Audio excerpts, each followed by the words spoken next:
দু একটা সম্ভাষণ দিল অডিয়েন্সকে, সেটারও ওনার ব্যাকশট আমি নিয়েছি। শত্রু বাহিনী ঢুকেছে, নিজেদের মধ্যে আত্মকলহ সৃষ্টি করবে, লুটতরাজ করবে। এই বাংলায় হিন্দু মুসলমান বাঙালি নন বাঙালি যারা আছে তারা আমাদের ভাই, তাদের রক্ষার দায়িত্ব আপনাদের উপরে, আমাদের জন্য বদনাম না হয়। তখন তো আর মোবাইল ফোন ছিল না, যে ক্রেডেলের যে TNT টেলিফোন ছিল, সেই টেলিফোনের রিসিভারগুলো যে ক্রেডেল থেকে তুলে রাখা হয়েছিল যাতে কোনো রকম বাইরের থেকে রিং করলে শোনা না যায়। সহকারী বার্তা সম্পাদক তিনি এসে দেখেন তার টেবিলের উপর যে টেলিফোনের ক্রেডেল সেটি নামানো, টেলিফোনের রিসিভারটি আবার তিনি যথাস্থানে তুলে রাখলেন এবং সেই মুহূর্তে তার টেলিফোন বেজে উঠল। পার থেকে একজন বলছে যে আমি মেজর সিদ্দিক সালেক বলছি।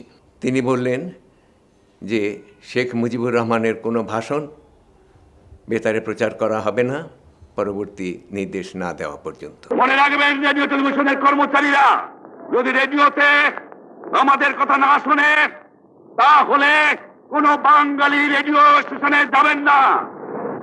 যদি টেলিভিশন আমাদের নিউজ না দেয় কোনো বাঙালি টেলিভিশনে যাবেন না। 3 তারিখে রাত্রে আমরা নিউজ শেষ করে আমরা নিউজ ইউনিটের কয়েকজন 32 নম্বরে বঙ্গবন্ধুর সঙ্গে দেখা করার জন্য সেখানে গেলাম। তখন কারফিউ চলছে। বঙ্গবন্ধু আমাদের সংবাদ দেখেছিলেন, টেলিভিশন সংবাদ দেখেছিলেন সেই রাত্রে, এবং সেদিনকার সংবাদে 3 তারিখে পল্টনের সভার বিস্তারিত বিবরণী, ছবি এবং অন্যান্য যা খবর সবই দেখানো হয়েছিল। 2 ঘন্টা ব্যাংক খোলা থাকবে যাতে মানুষ তাদের মায়নাপত্র নেবার পারে, কিন্তু পূর্ব বাংলার থেকে পশ্চিম পাকিস্তানে 1 পয়সা চালান হতে পারবে না। টেলিফোন টেলিগ্রাম আমাদের এই পূর্ব বাংলায় চলবে এবং বিদেশের সঙ্গে নিউজ পাওয়া হলে আপনারা চালাবেন, কিন্তু যদি এই দেশের মানুষকে খতম করার চেষ্টা করা হয় বাঙালিরা বুঝে শুনে কাজ করবেন। আমাদের প্রতিষ্ঠান থেকে তখন মাইকগুলো সাপ্লাই হয়েছিল। জেঠামশাই শ্রী দয়াল ঘোষ, আমার বাবা শ্রী হরিপদ ঘোষ তৎকালীন রেসকোর্স ময়দান বর্তমান সরাদি উদ্যানে বঙ্গবন্ধু নির্দেশে সেদিন মাইক সংযোগ স্থাপন করা হলো। তো সেখানে মাইক লাগাতে পেরে আমাদের প্রতিষ্ঠান ধন্য, আমার বাবার জীবনটা ধন্য। অনুরোধ করছি আপনারা আমাদের ভাই, আপনারা দেশকে একেবারে জাহান্নামে ধ্বংস করে দিয়েন না। জীবনে আর কোনোদিন আপনাদের মুখ দেখা দেখি হবে না। যদিও আমরা শান্তিপূর্ণভাবে আমাদের ফয়সালা করতে পারি তাহলে অন্তপক্ষে ভাই ভাই হিসেবে বাস করার সম্ভাবনা আছে। সেই জন্য আপনাদের অনুরোধ করছি আমার এই দেশে আপনারা মিলিটারি শাসন চালাবার চেষ্টা আর করবেন না। দ্বিতীয় কথা, প্রত্যেক গ্রামে, প্রত্যেক মহল্লায়, প্রত্যেক ইউনিয়নে, প্রত্যেক সাব ডিভিশনে আওয়ামী লীগের নেতৃত্বে সংগ্রাম পরিষদ গড়ে তোলো এবং তোমাদের যা কিছু আছে তাই নিয়ে প্রস্তুত থাকো।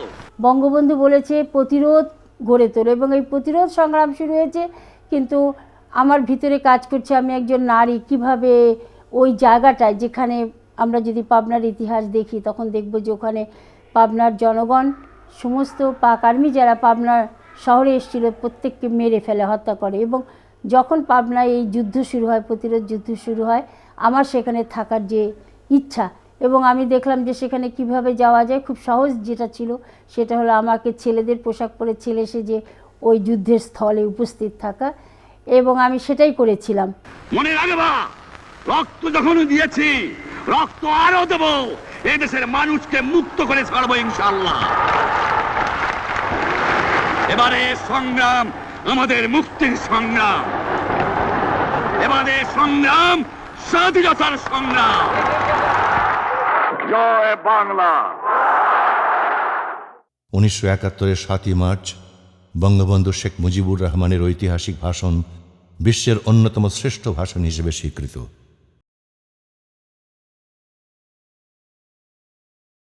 বাংলার মানুষ মুক্তি চায়, বাংলার মানুষ বাঁচতে চায়। এই ভাষণ এখনও বিদেশি শিক্ষাবিদ গবেষকদের আগ্রহের বিষয়। তারা মনে করেন বিশ্ব মানবতা ও মুক্তির দাবিতে অনবদ্য এই ভাষণ। I like especially the moment that he said all the people who lives in Bangla, it doesn't matter Hindus, Muslims, all the people who lives here, they are Bangla. So very inclusive. I have learned something about this great person, Bangabandhu Sheikh Mujibur Rahman. I can see his speech was very powerful. He was really a great leader. It's a piece of history of the country that everybody should know all around the world and especially here in Bangladesh. 1971-এর 7ই মার্চে বঙ্গবন্ধুর ভাষণ স্বাধীনতার মন্ত্র ছাড়া কিছু নয়, আর সেই থেকে স্বাধীনতা শব্দটি আমাদের। বঙ্গবন্ধু সেদিনের এক কণ্ঠ এখনো ধ্বনিত প্রতিধ্বনিত নতুন প্রজন্মের হাজার কণ্ঠস্বরে। শোনো একটি মুজিবরের থেকে লক্ষ মুজিবরের কণ্ঠস্বরের ধ্বনি প্রতিধ্বনি আকাশে বাতাসে ওঠে রুনি। বাংলাদেশ আমার বাংলাদেশ